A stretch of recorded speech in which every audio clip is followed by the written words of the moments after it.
மீண்டும் ஒரு அண்மை செய்தி. கள்ளக்குறிச்சி கள்ளச்சாராய விவகாரம் தொடர்பாக சிபிஐ விசாரணைக்கு இவ்விவகாரத்தை மாற்றக் கோரி அமித்ஷாவுக்கு பாரதிய ஜனதா மாநில தலைவர் அண்ணாமலை கடிதம் எழுதியிருக்கிறார். கள்ளக்குறிச்சி கள்ளச்சாராய மரண விவகாரத்தில் சிபிஐ விசாரணைக்கு மாற்றக் கோரி அமித்ஷாவுக்கு அண்ணாமலை கடிதம் எழுதியிருக்கிறார். திமுகவினர் துணையுடன் கள்ளச்சாராய வியாபாரம் நடைபெறுவதாக அண்ணாமலை குற்றம் சாட்டியிருந்தார். தற்போது இவ்விவகாரத்தில் இந்த விவகாரத்தை சிபிஐ விசாரணைக்கு மாற்றக் கோரி உள்துறை அமைச்சர் அமித்ஷாவுக்கு அண்ணாமலை கடிதம் எழுதியிருக்கிறார்.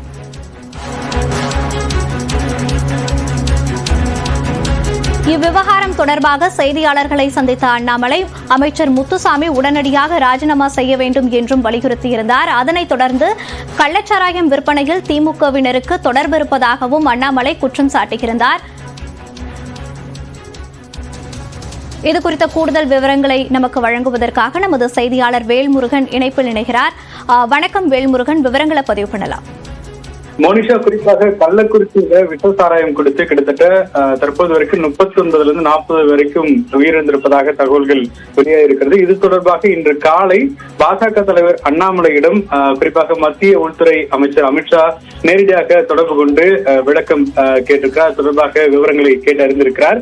இந்த நிலையில பாஜக தலைவர் அண்ணாமலை இது தொடர்பாக ஒரு கடிதத்தை மத்திய உள்துறை அமைச்சர் அமித்ஷாவுக்கு எழுதியிருக்கிறார். அந்த கடிதத்துல குறிப்பாக இந்த விவகாரத்துல சிபிஐ விசாரணைக்கு உத்தரவிட கோரி தற்போது இந்த அறிக்கை என்பது அவருக்கு அந்த கடிதம் என்பது கொடுக்கப்பட்டிருக்கிறது. குறிப்பாக தற்போது வரைக்கும் 90க்கும் மேற்பட்டோர் இந்த விஷ சாராயம் குறித்து அரசு மருத்துவமனையில சிகிச்சை பெற்று வரக்கூடிய நிலையில உயிரிழப்பு எண்ணிக்கை அப்படிங்கிறது அதிகரிக்கக்கூடிய அஞ்சப்படுகிறது அப்படிங்கிற ஒரு கடிதம் கொடுக்கப்பட்டிருக்கிறது. கடந்த ஆண்டு மே மாதம் விழுப்புரம் மாவட்டத்துல செங்கல்பட்டு மரக்காணத்துல இதே போன்று சம்பவங்கள் நடைபெற்று கிட்டத்தட்ட 23 பேர் உயிரிழந்தார்கள். எனவே இந்த நிலையில தமிழகத்துல தற்போது கிட்டத்தட்ட 60க்கும் மேற்பட்டோர் உயிர்ந்திருக்கக்கூடிய நிலையில இந்த கள்ளச்சாராயம் உற்பத்தி மற்றும் விற்பனை என்பது தொடர்ந்து நடைபெற்று வருகிறது. எனவே இதை திமுக சார்ந்தவர்கள் இதில் தொடர்புள்ளதா என்ற தகவல் தெரியவந்திருப்பதாகவும் காவல்துறையினருக்கு தெரிந்து விற்பனை சட்டவிரோதமாக நடைபெற்று வருவதாக இந்த கடிதத்தில் குறிப்பிட்டிருக்கிறார். எனவே மாநில அரசு இந்த சம்பவத்தை விசாரித்தால் முழுமையான தகவல் வெளிவராது.